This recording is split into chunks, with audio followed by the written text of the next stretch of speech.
O milionário e sua esposa estavam fazendo mais uma visita ao túmulo do filho que acreditavam ter falecido, quando, ao sair do cemitério, um garotinho pobre se aproximou, apontou para o anel da mulher e disse: "Meu amigo do abrigo tem um anel igualzinho a esse." Naquele instante, o chão sumiu sob os pés deles, e uma verdade que mudaria tudo estava prestes a ser revelada. Antes da história, inscreva-se no nosso canal. Nós damos vida às lembranças e vozes que nunca tiveram espaço, mas que carregam a sabedoria de uma vida inteira.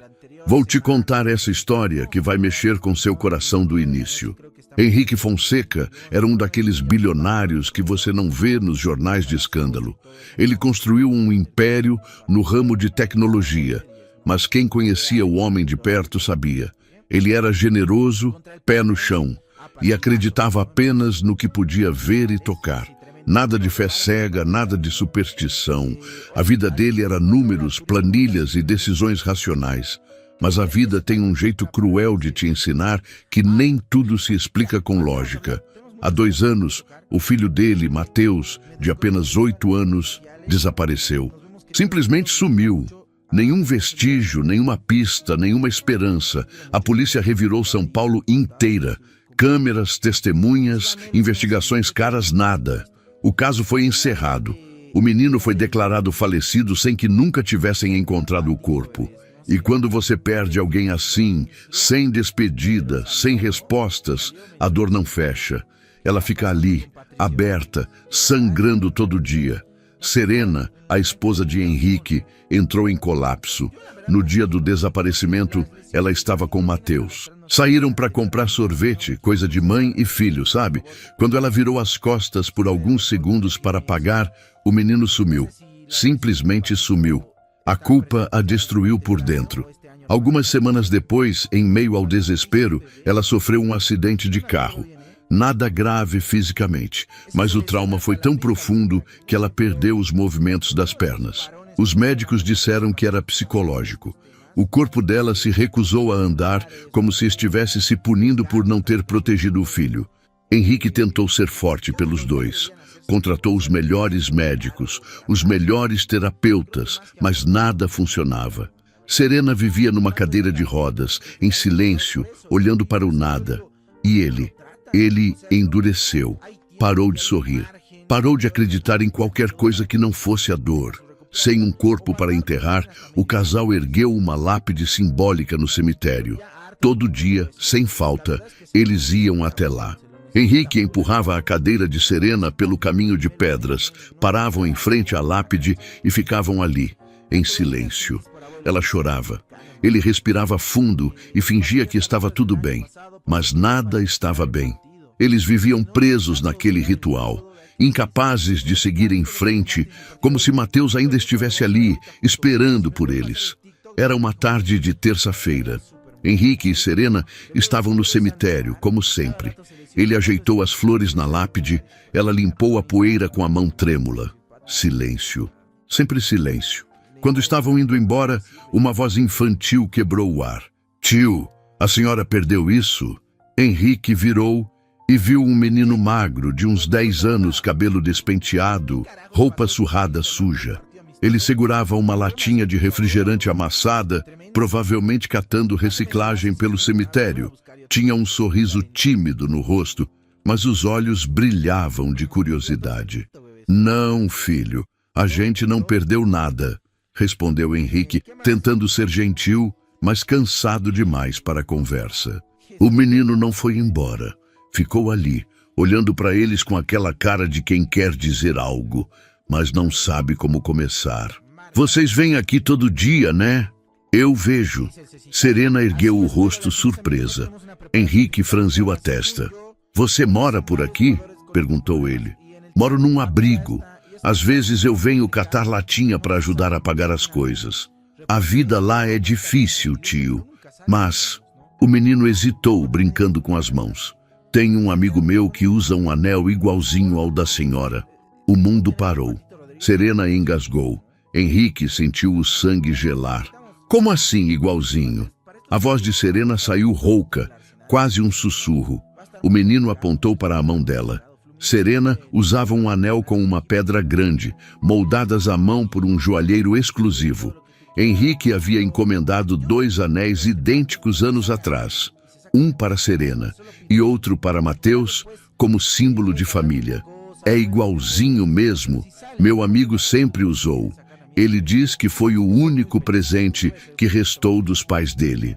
Henrique agarrou o braço do menino sem perceber a força. Onde está esse seu amigo? Onde? O garoto se assustou, mas não fugiu.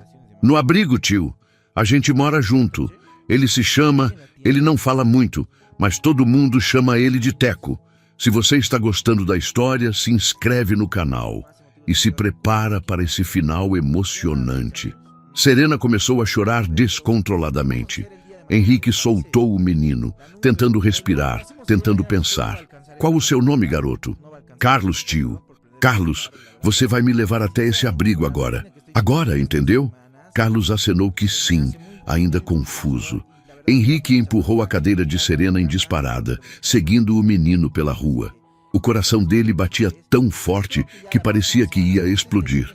Ele não sabia se era esperança ou desespero, talvez os dois. O abrigo ficava numa rua tranquila, mas o prédio era velho, com pintura descascada e grades nas janelas. Carlos entrou na frente, acenou para a cuidadora e levou Henrique e Serena até o fundo, onde ficavam os quartos.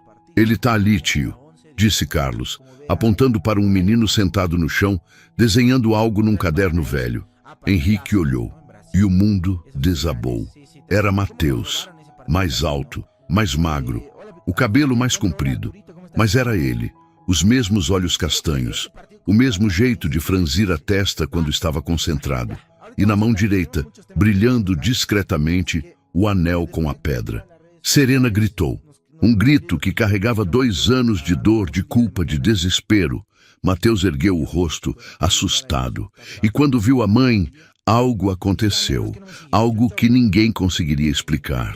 Os olhos dele se encheram de lágrimas. Mãe! Henrique caiu de joelhos no chão, soluçando. Serena se arrastou da cadeira, rastejando até o filho, e o abraçou com tanta força que parecia que nunca mais ia soltar. Mateus, meu filho, o menino chorou. Chorou tanto que o corpo dele tremia. E entre soluços, ele conseguiu dizer: eu sabia que vocês iam voltar. Eu sabia. A história toda veio à tona aos poucos. Mateus foi levado por Sônia, ex-namorada de Henrique. Ela nunca superou o término e, movida por uma vingança doentia, decidiu destruir a vida dele da pior forma possível, tirando o que ele mais amava. Ela não machucou Mateus fisicamente. Apenas o deixou no abrigo, colocou o anel na mão dele e desapareceu, dizendo que os pais dele tinham morrido. Mateus passou 2 anos acreditando que estava sozinho, mas ele nunca tirou o anel, porque no fundo, algo nele ainda tinha esperança. A polícia prendeu Sônia. Ela confessou tudo, fria, sem remorso. Disse que queria que Henrique sofresse, e ele sofreu. Mas agora, finalmente, a dor tinha um fim. Nos meses seguintes, a família Fonseca se reconstruiu. Mateus voltou para casa, para o quarto que Serena havia mantido intacto. Carlos, que se tornou um irmão de verdade para Mateus, foi adotado pelo casal. Henrique fez questão. Aquele menino salvou a família dele. Agora ele fazia parte dela. Serena, com o reencontro do filho, começou a se curar. Ela voltou para a fisioterapia e, pela primeira vez em 2 anos, deu os primeiros passos. Mateus e Carlos estavam ao lado dela, segurando suas mãos. Ela chorou, mas dessa vez, de felicidade. Henrique, o bilionário cético, encontrou um novo propósito. Ele criou uma fundação para crianças desaparecidas, investiu milhões em tecnologia de busca e em abrigos. E todo ano, no aniversário de Carlos, ele presenteava o garoto com algo especial. Mas no primeiro aniversário juntos, o presente foi único. Um anel com uma pedra idêntica à de Mateus e de Serena. Agora você também faz parte dessa família, Carlos, para sempre. Carlos, que passou a vida inteira achando que nunca seria amado, chorou e abraçou Henrique com força. A última vez que eles foram ao cemitério foi para se despedir. Henrique, Serena, Mateus e Carlos ficaram em frente à lápide simbólica por alguns minutos. Ninguém disse nada. Não precisava. Eles sabiam que aquela dor ficaria para trás. Na saída, Serena caminhou sozinha, devagar, mas firme. Henrique segurava a mão dela de um lado, Mateus e Carlos do outro. E enquanto andavam, os 3 anéis brilhavam ao sol. Não mais como símbolos de perda, mas como laços eternos de uma família que, contra todas as probabilidades, se reencontrou. Se essa história te tocou, se inscreve no canal, deixa nos comentários de qual cidade você é e até a próxima história. O sea, creo que hay tiempo y ha habido margen con todo esto del repechaje y todo para que tenga su recuperación o guardarlo también hasta medio año, yo qué sé, amigo. Pero ya harta un poquito todo eso, ¿no? Porque la verdad es que se lo necesita, weón. Se lo necesita full al Pato. Y se lo necesita, pero en un nivel bueno, no entrar a huevear en la cancha, ¿me entiendes? Lampe ya tiene artritis por abuelo, oye, sí, ya tiene canas más, ¿has visto? El Pato ya está roto desde el año pasado, por eso quería parar el partido. Se lesionó de tanto doblar el codo, ¿qué dice? ¿Cómo es tu cam? ¿Viste lo que dijo Martins el partido de hoy? Sí lo vi, pero lo vamos a ver ahorita junto a ustedes. Si me pueden pasar el TikTok de lo que dijo Martins, estaría súper, muchachos, ¿ok? Bebé, ¿no le ves a Neymar? Cada rato se lesiona, el Pato es de esa época, dice por acá. Ya, pero Neymar es Neymar, digamos, y el Pato es el Pato, o sea... Neymar en una pierna me resirve, digamos, ¿me entiendes?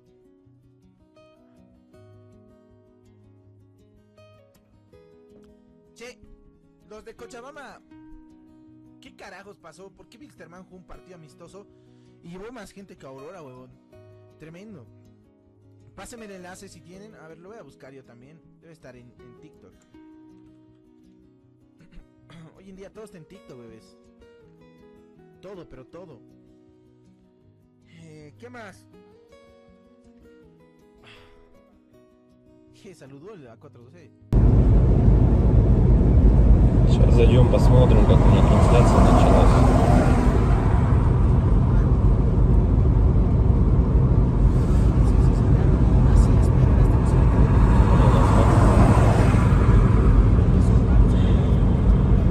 Если вот рассматривать, я говорю, задумываясь о том, что прожитые типа 30 лет, так смотришь на многих людей, которые сейчас, соответственно, живут, которым в районе 30, которые уже потеряли вообще вкус к жизни, да, радость какую-то от жизни. Таких, причем, кстати, становится все больше и больше. Мне кажется, этот средний возраст, когда говорили, что начинается вот этот кризис среднего возраста, он тоже сместился, как и говорят, что сейчас люди, в принципе, ну, быстрее взрослеют, быстрее осмысливают все, да, ну, почему-то это всегда все в плохом больше ключе на самом деле, да, вот что сейчас дети, например, быстрее взрослеют, вот, и мне кажется, кризис вот этот среднего возраста, он, наверное, тоже сместился. И вот я думаю, что он сместился где-то в районе 30 лет. Опять-таки, это тоже не со всеми, наверное, связано. Не у всех людей так, все люди разные. И когда приходишь к той мысли о том, что помимо того, что люди сами по себе стали такие вот, наверное, депрессивные, да, времена такие сложные, да, вот это вот еще извне много каких вещей случается, ну, на данный момент, которые людям усугубляют эту ситуацию на самом деле, вот этой депрессии, вот этих кризисов, да, каких-то переходных моментов в жизни. И непонятно, если конец этому всему, да, наступает для людей потом белая полоса в жизни, или они не могут выбраться из нее. Примеров достаточно на самом деле много. Например, вот сосед у меня есть такой хороший парень был. И есть, он хороший человек сам по себе. Но вот у него сейчас очень сложные времена такие, как бы дизмораль на него напала. О том, что он не реализовался в своей жизни к 30 годам, что жизнь у него кончена. И не может он выбраться из этой ситуации. Да? Как говорят, если мы говорим, что это мужики такие, да, типа слабые, да, какие-то, ну, безморальные, ну, как бы такие вот, что в основном это случается, наверное, зачастую, может быть, это у мужиков случается в этом возрасте, такой кризис, наверное, да, каких-то неудач в своей жизни, не пришедших ни к чему достойному и хорошему. Но вопрос в том, что это мужики такие, типа слабые, или времена такие стали, что если вот разобраться так, вот, например, возьмем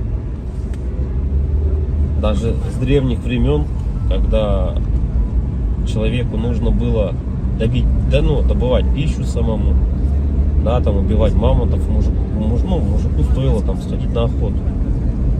Да, на охоту он сходил, кого-то там добыл добычу, принес домой, да, что-то где-то там поделал дома, и все как бы.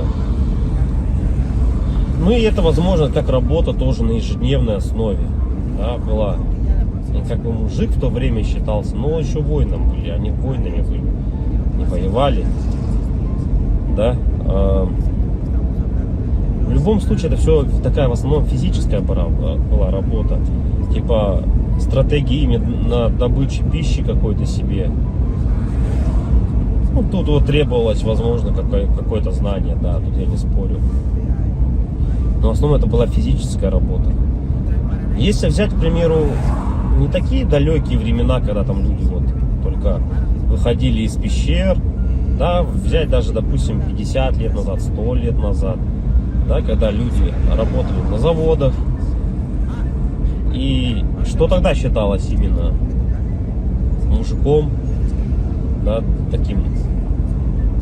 Разница была, наверное, с нынешними временами в том, что если ты работал, к примеру, на заводе на каком-то, то тебе было этого всего достаточно. То есть ты уходил на завод, отработал свое время, да, пришел домой,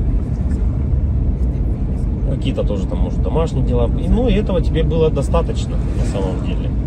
Как бы, и все, и заключалась вся суть именно